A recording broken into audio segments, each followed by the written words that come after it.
दोस्तों, आज मैं आपको एक ऐसी कहानी सुनाने वाली हूँ जहाँ धरती फटती है और उसके अंदर से निकलते हैं डरावने राक्षस।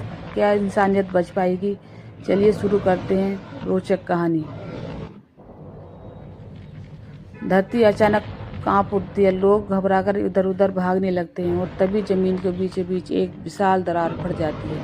चारों ओर धूल और पत्थर उड़ने लगते हैं। उसी गहरी दरार से लाल आग जैसी चमक और काला धुआं निकल रहा था। यह किसी बड़े अनर्थ की शुरुआत थी।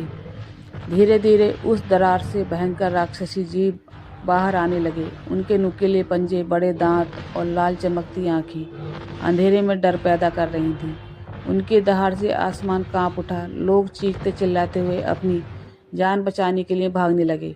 इमारतें ढहने लगीं। आग और धुआं हर तरफ फैल गया। कुछ बच्चे, महिलाएं और बुजुर्ग पुरानी घरों में छिप गए।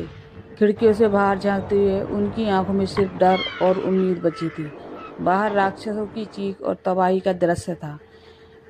इसी बीच शहर में सैनिक पहुंचे, टैंक, हथियार और हेलीकॉप्टरों के साथ। वे राक्षसों से भिड़ने की तैयारी में खड़े हो गए। जल्दी भयंकर युद्ध शुरू हो गया। सैनिक मिसाइलें और गोलियां चला रहे थे। विस्फोटकों से पूरा आसमान आग और रोशनी से भर गया। लेकिन राक्षस भी पीछे हटने वाले नहीं थे। वे और जोर से पलटकर हमला करने लगे। जंग अपने चरम पर थी। सैनिक अपनी आखिरी ताकत लगाकर लड़ रहे थे। बच्चे और परिवार खिड़कियों से उन्हें उम्मीद भरी नजरों से देख रहे थे। इंसानियत की आखिरी सांस इस लड़ाई पर टिकी थी।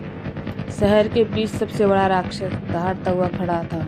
उसके सामने सैनिक टैंकों और हेलीकॉप्टर से लगातार हमला कर रहे थे।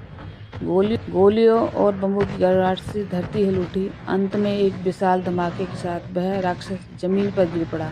उसका शरीर धूल और पत्थरों से दबकर धीरे धीरे राख और धुएं में बदल गया और शहर में शांति लौट आई। थके हारे सैनिक खड़े होकर मुस्कुराने लगे। घरों से बच्चे, महिलाएं और बुजुर्ग बाहर आए और सैनिकों के गले से लगे। उनकी आंखों में राहत और जीत की खुशी थी। काले बादल धीरे धीरे हटने लगे और आसमान में सुनहरी धूप फैल गई। इंसानियत ने फिर एक बार अंधकार पर जीत हासिल कर ली। दोस्तों, अगर मेरी कहानी आपको अच्छी लगी तो आप प्लीज़ चैनल को लाइक और सब्सक्राइब करें।